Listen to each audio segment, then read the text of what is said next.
Hello বন্ধুরা, আসসালামু আলাইকুম। কেমন আছেন সবাই? আশা করি ভালো আছেন, আমিও ভালো আছি। এই যে দেখতে পাচ্ছেন, আমি এখন নতুন একটি ভিডিও নিয়ে আপনাদের সামনে হাজির হয়েছি। এটা মূলত বারোভিসা টাউন। এই বারোভিসা টাউন থেকে আমি এখন যাব আলিপুরের দিকে। আমি বাসে বসে জানালা দিয়ে ভিডিওটি করছি। এই দেখতে পাচ্ছেন, খুব সুন্দর একটি শহর, অনেক বড় রোড বা রাস্তা। পিছনে লরিগুলো আসছে দেখতে পাচ্ছেন। এটা মূলত ব্যবসায়ের জায়গা, যেহেতু এখান থেকে আসামে অনেক পণ্য যায়। এই দেখতে পাচ্ছেন আমাদের গাড়িটি ছেড়ে দিয়েছে। আমরা আস্তে আস্তে আলিপুরের দিকে আমরা এগোতে আসছি। দেখতে পাচ্ছেন রাস্তার হাইল্যান্ডগুলো। এই দেখতে পাচ্ছেন, আমি এই যে একটা অনেক বড় ব্রিজ, দুটো ব্রিজ, যেহেতু 4 লেন রোড। এখানে ওই পাশে ওই ব্রিজের টু লেন, এই পাশে এই ব্রিজের টু লেন।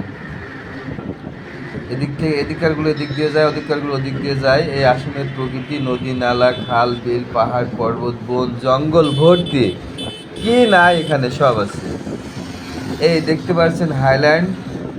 এই রাস্তার হাইল্যান্ড বুঝি অন্ততপক্ষে 18 থেকে 20 ফিট আছে।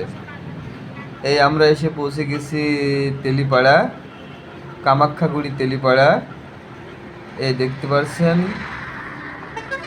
একটা জিনিস ফলো করুন, এখানে কোনো ট্রাফিক নেই, অথচ ট্রাফিক সিগনালে দেখুন ফাঁকা রাস্তায় গাড়িগুলো দাঁড়িয়ে আছে, একদম ফাঁকা রাস্তা। আমাদের দেশে ট্রাফিক থাকাকালেও সিগন্যাল দিয়ে গাড়ি ধরে রাখতে পারে না, অথচ শুধু সিগন্যালটা দিয়েছে তাই গাড়িগুলো সব দাঁড়িয়ে আছে ফাঁকা রাস্তায়। কারণ আছে, কারণ যদি ট্রাফিক সিগন্যাল অমান্য করে যদি কোনো গাড়ি যায়, তাহলে এখানে জরিমানা হয়।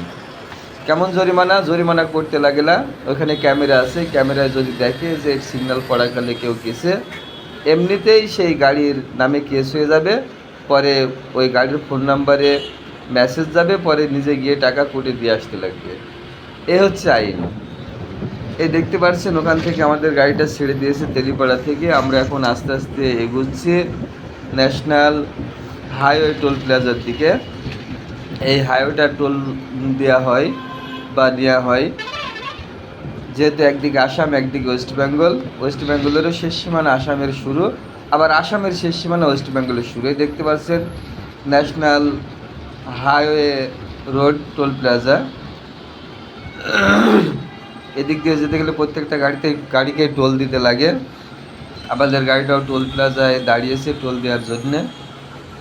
তো ভিউয়ার্স, ভিডিওটি যদি ভালো লেগে থাকে সবাই লাইক শেয়ার কমেন্ট করে পাশে থাকবেন। আর জিমেইল রানির আছেন, আমার একটি ইউটিউব চ্যানেল আছে, আমার ইউটিউব চ্যানেলটি অবশ্যই সাবস্ক্রাইব করে আমার পাশে থাকবেন। খোদা হাফেজ।